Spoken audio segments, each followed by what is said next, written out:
this month brings the 50th anniversary of the attack on the Miami Showband, one of the most shocking acts of violence over the sad decades of the Northern conflict, senseless sectarian slaughter. And on Parnell Square, right next to the U-Lane Gallery, a monument honours the three members of the band that were killed that night: Brian McCoy, Fran O'Toole and Tony Geraghty. It's a beautiful piece of art. It includes the bronze feet of dancers, and fittingly it's called Let's Dance. Now, younger Dubliners passing by might wonder why the Miami Showband Memorial is outside of the U-Lane, but older Dubliners and people who spent their nights dancing in Dublin will instantly know it takes pride of place outside what was once the National Ballroom. A completely iconic venue and part of the youthful memories of so many people. The National and the ballrooms like it that dotted the city, the county, the country meant so much. Of course, and rightly, a lot will be written and said in the weeks ahead about the horrible events of the 31st of July, 1975. And like the Dublin and Monaghan bombings, which preceded it, there are serious questions around collusion in the events of that night. Indeed, the Historical Inquiries team, they raised such concerns themselves.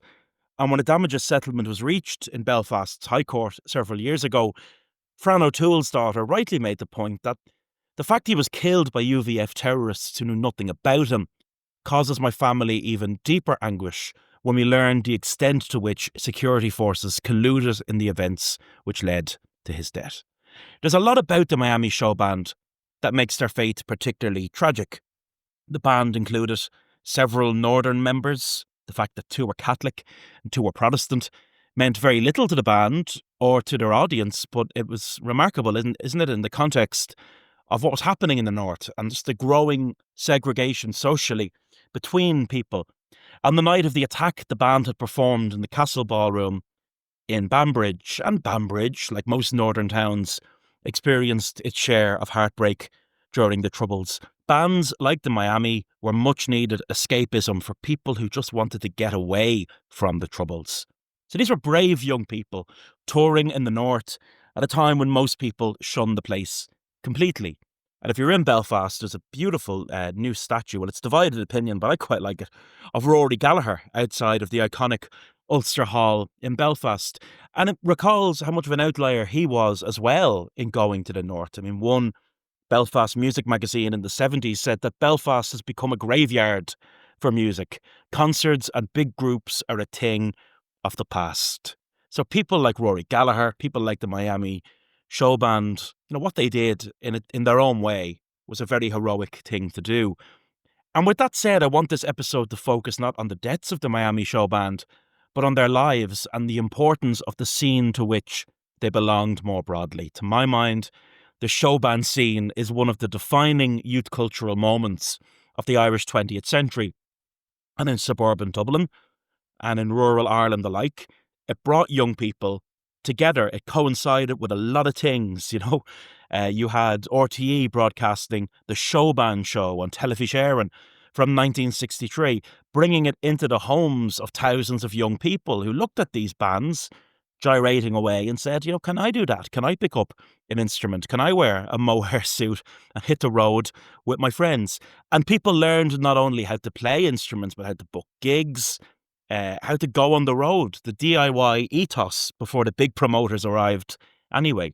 And show bands, the scene brought some people from the ballrooms and the community halls of suburban Dublin to Las Vegas.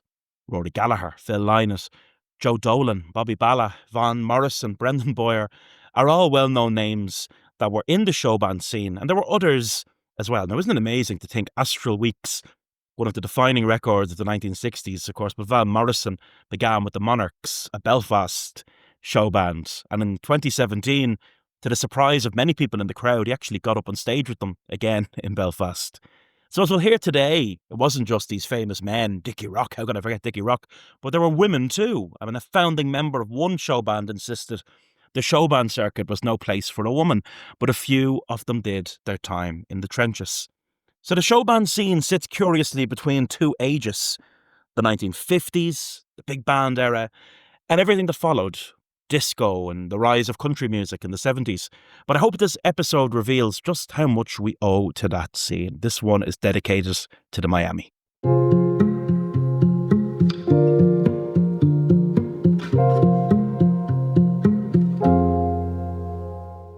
Bill Haley and his Comets.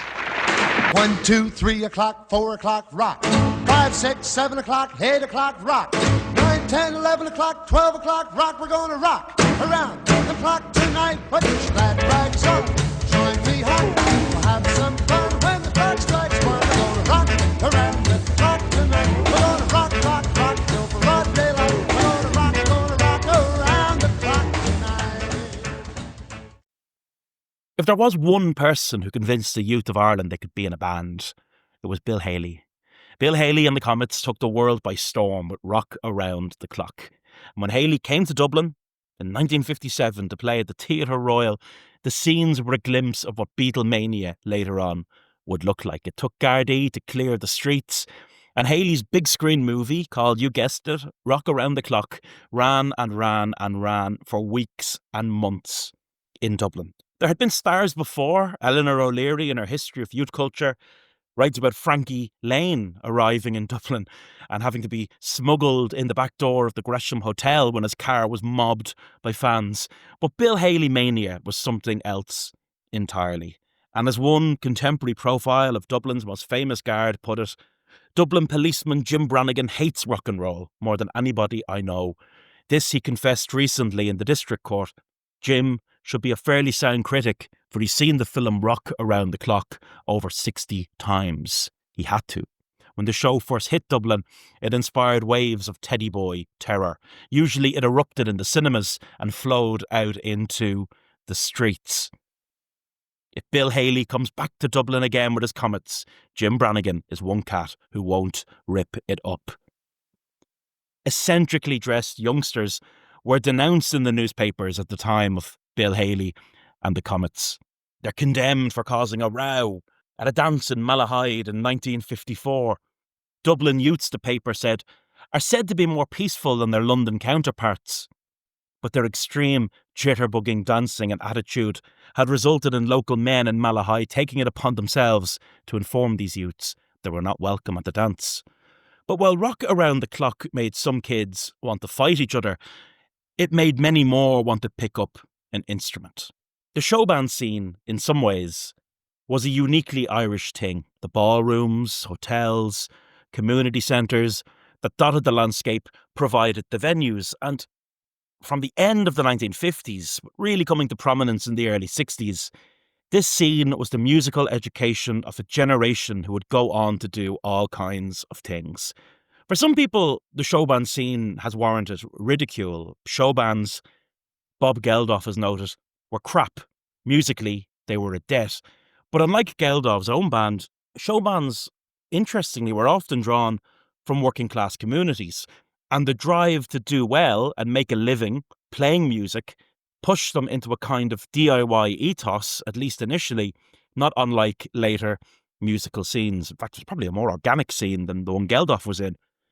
In the Indo, it was noted how the posters, sometimes new and sometimes tattered, pop up on obscure country roads.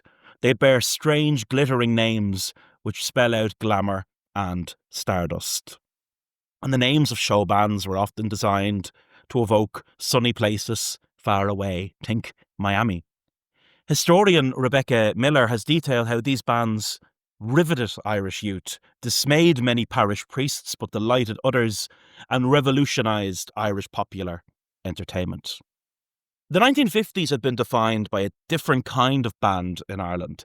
The big orchestral bands, fronted by legendary figures, it should be said, like Earl Gill. The next time you're passing near East, there's a plaque outside honouring Earl. See if you can find it, actually. Obviously, originally from a nearby theatre. The Earl Gill Band packed them into venues like the Olympia, and Earl, who was a trumpet player without equal, he eventually managed to make the leap from one kind of band to another and pops up in the showband scene, but many others didn't, and the orchestras were largely left in the 1950s.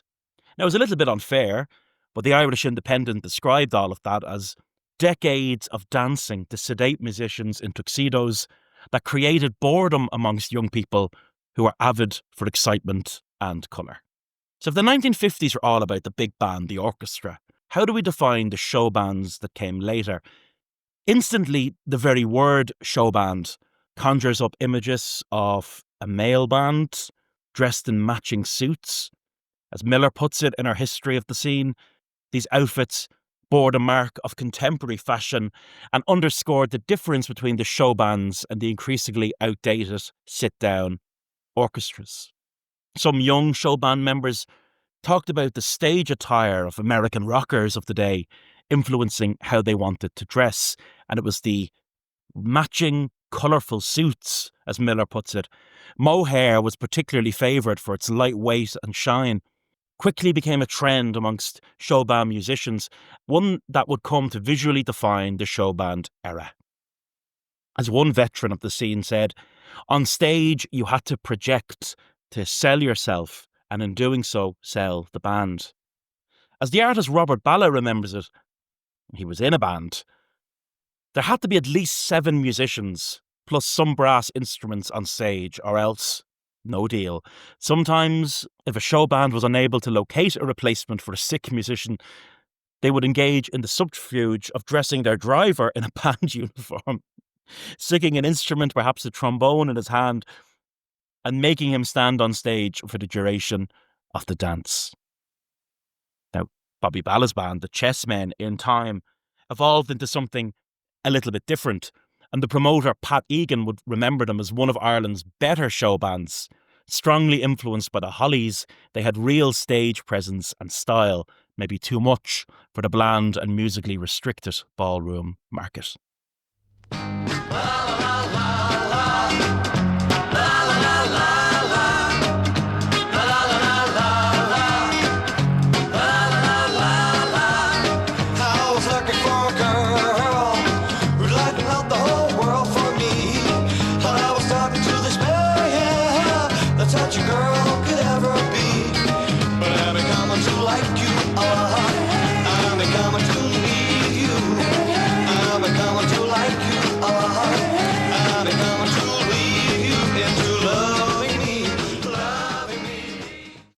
Now, of course, in a time before fast fashion, as we know it, this meant tailors stood to do very well from the showband scene.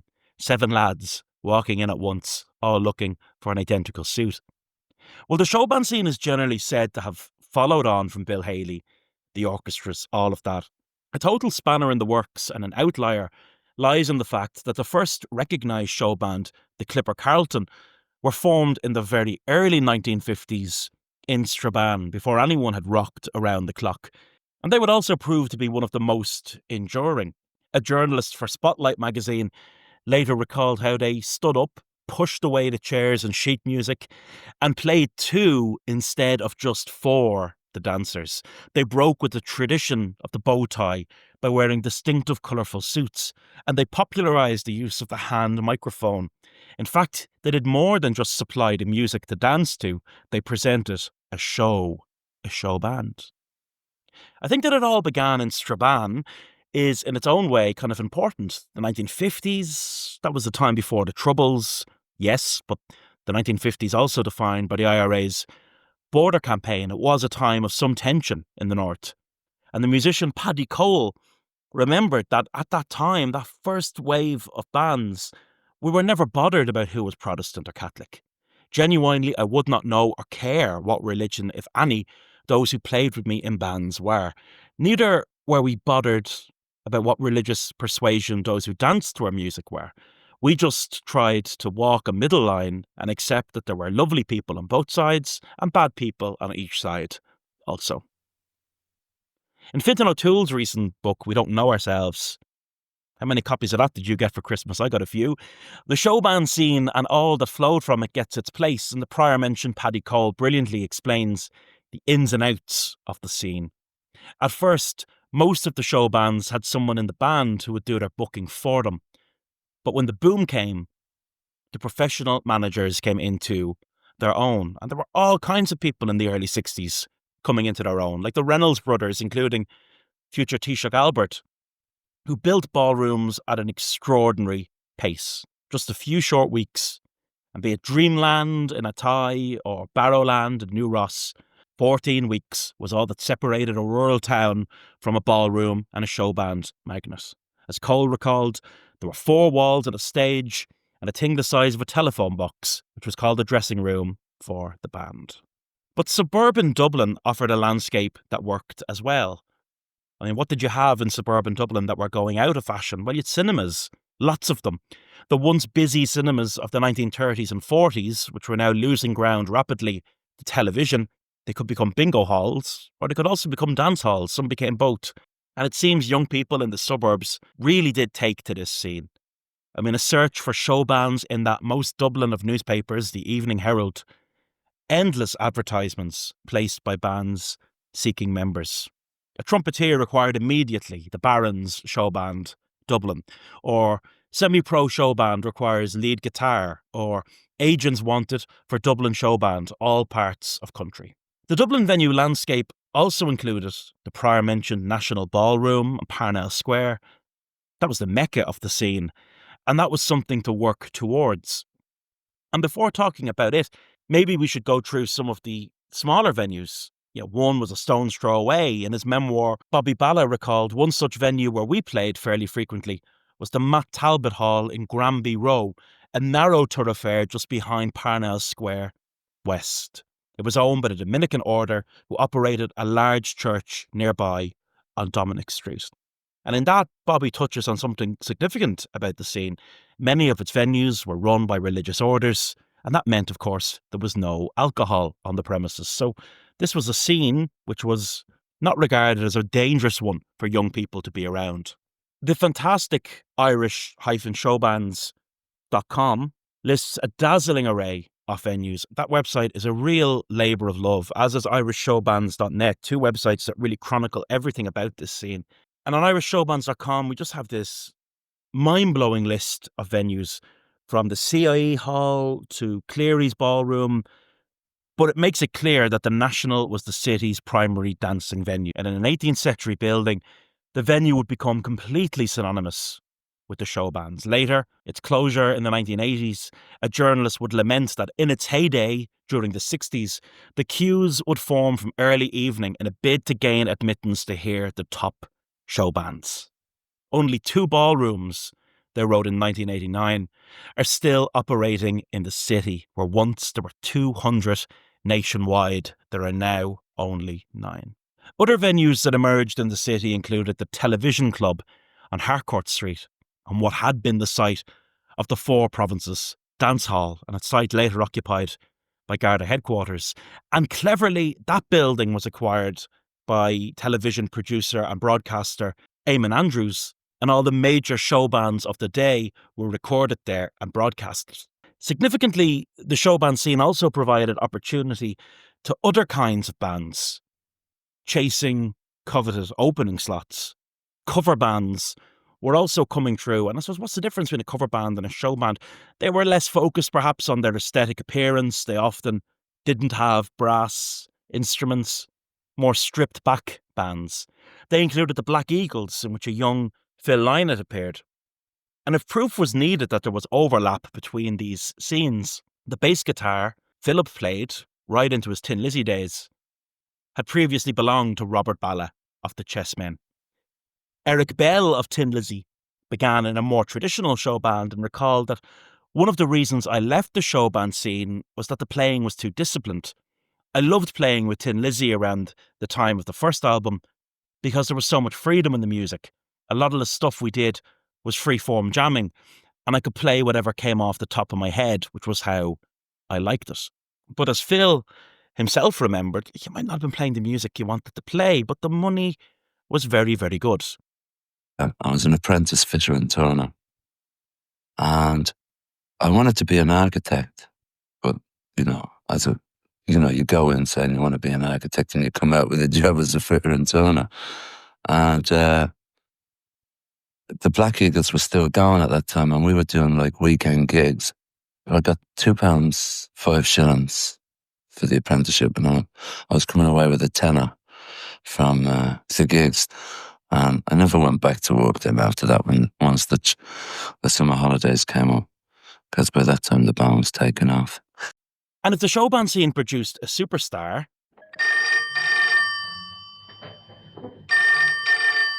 Hello. Hello, is that Dickie?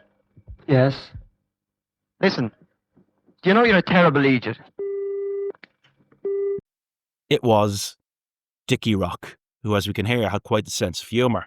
From Cabra West, the Irish Showband's website chronicles Dickie's career, noting that between 1961 and 62, he was listed in newspaper adverts as the lead singer with no fewer than 4 different bands. But it was in 1962 that Dickie Rock found his feet and his voice with the Miami. Musically, I think, as in sport, every great tale requires 2 camps. Think Hefo, Miko, Blur, Oasis, you get the point. And in the Showband Scene, the towering figures were the Royal Showband, emerging from Waterford. The Royal had the honour of having a little-known group, the Beatles, open for them on one occasion in Liverpool, nonetheless. And the Royal brought showband music really to the top of the charts. Kiss Me Quick would hold the top spot for almost 7 weeks and was an inescapable cover song. Kiss me quick while we still have this feeling. Hold me close and never let me go. 'Cause tomorrows can be so uncertain. Love can fly and leave just hurting. Kiss me quick because I love you so. But if the Royal were in one corner, the Miami were in the other, and Dickie Rock would deliver no fewer than 13 top 10 hits with the Miami Showband. Elvis covered There's Always Me, a first single going to number 1 in the charts upon release. The press loved Dickie Rock because I think he embodied a lot of what was good about the Showband success story. Working class, a welder who had to choose a career as a welder or to have a go at it in music.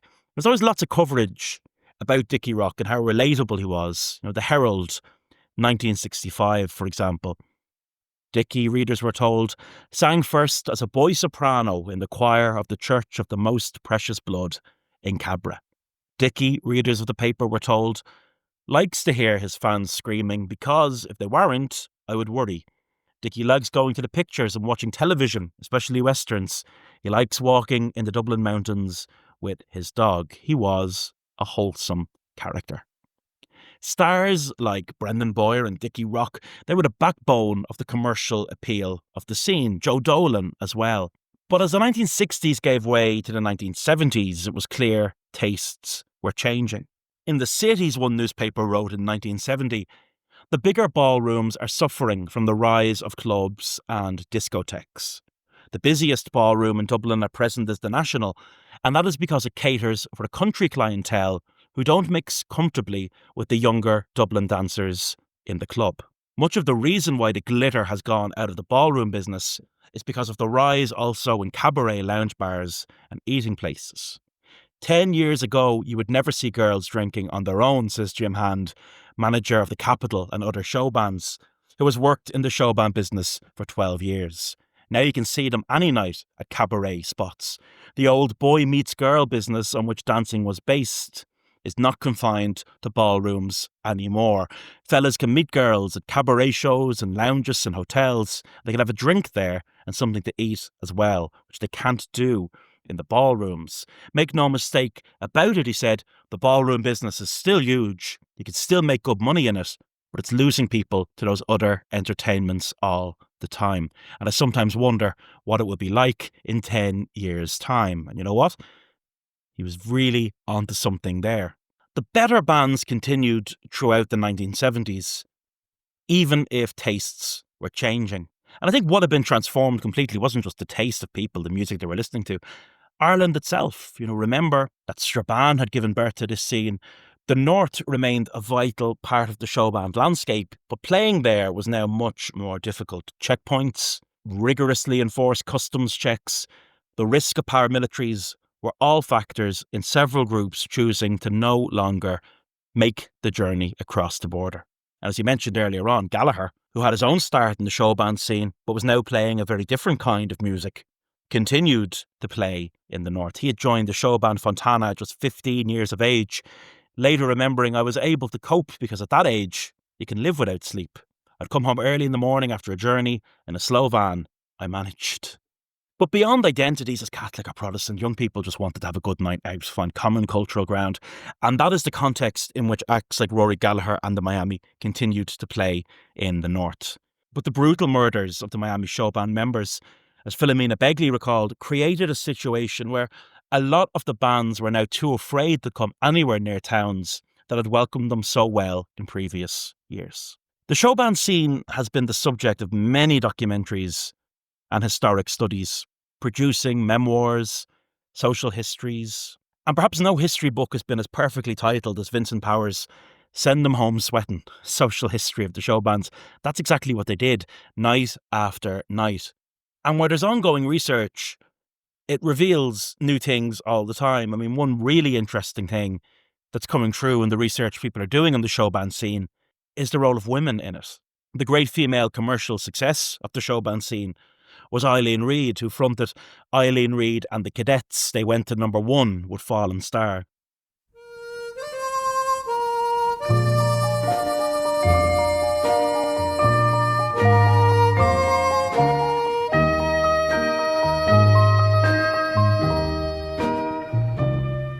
A star fell from heaven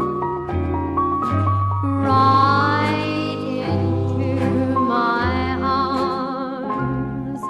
The brightest star I know I've ever seen. And she was, in the words of the Evening Herald, the first Irish girl vocalist to reach the Irish top 10. Her life, like that of Dickie Rock, was a subject of fascination to the Dublin press. And Rebecca Miller notes in her history that Eileen was very much, someone who put the show in Showband. In the annals of Showband history, she writes, Eileen Reid's I Gave My Wedding Dress Away gets a prominent spot thanks to her performance strategy of appearing in a full wedding dress each time she performed the song. Well in keeping with the original tradition of integrating dramatic components into the show, the appearance of Eileen Reid in a full wedding dress became something of a national obsession. Beat that. And there were others. The Exciters from Roscommon boasted a female bass player, while other show bands were born as backing bands for female vocalists.